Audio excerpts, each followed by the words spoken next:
試驗咗豉油鵝、芹菜炆鵝嗰啲，就學喜姐咁樣一鵝兩食，超級正噶，我哋客家人嘅口味嚟噶。哇，喜姐咁大隻鵝嘅，點整食啊？梗係攞個雜熟佢白切。白切鵝啊，咁大隻鵝咪食唔晒一餐？食唔晒你攞個鹹鵝咯，客家鹹鵝係最正嘅啦。呢個鵝咧洗乾淨咧就可以放落嚟炸啦。哇，好大個！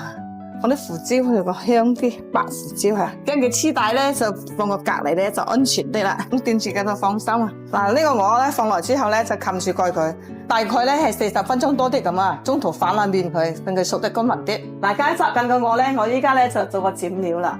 有芹菜啦、蒜啦、豆豉啦，咁就得啦。啲芹菜蒜咧就攞嚟切幼佢，斬爛佢。切幼咗之後咧就加啲豆豉落嚟一齊斬爛佢。斬到佢一粒粒咁樣就得啦。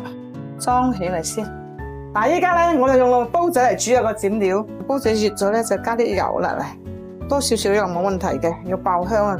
斬好啲料咧就倒落嚟爆香咗，爆到嗰香味出晒嚟啦。依家咧就加啲豉油落嚟。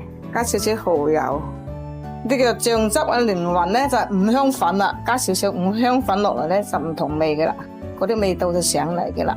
哇！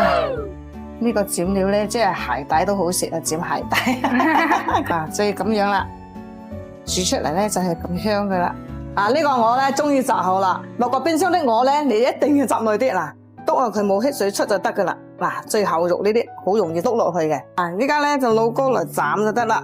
聽凍先喎，剩低呢啲湯喎都冇嘥咗佢啊，落去嚟淥青菜嗰啲好香又唔使落油。啲鵝咧聽凍咗咧就可以斬啦，斬好就可以上碟啦，新鮮鮮，好正啊！呢啲食唔晒咁多咧，我哋醃咗佢食鹹鵝啦。我哋客家鹹鵝咧就鹹又香又好食啊！客家鹹鵝咧你要放多少少鹽，唔好驚佢鹹過頭，唔係又唔鹹又唔淡咁就冇咁好食噶啦。鹹啲先好食嘅，真係鹹香入味嘅。放落嗰啲鹽嚟之後咧。你就咁慢慢摸下佢，摸均勻下佢，到時就放翻冰箱去。想食嗰時咧，就斬到煎嘅就可以食啦，又鹹又香又食餸飯。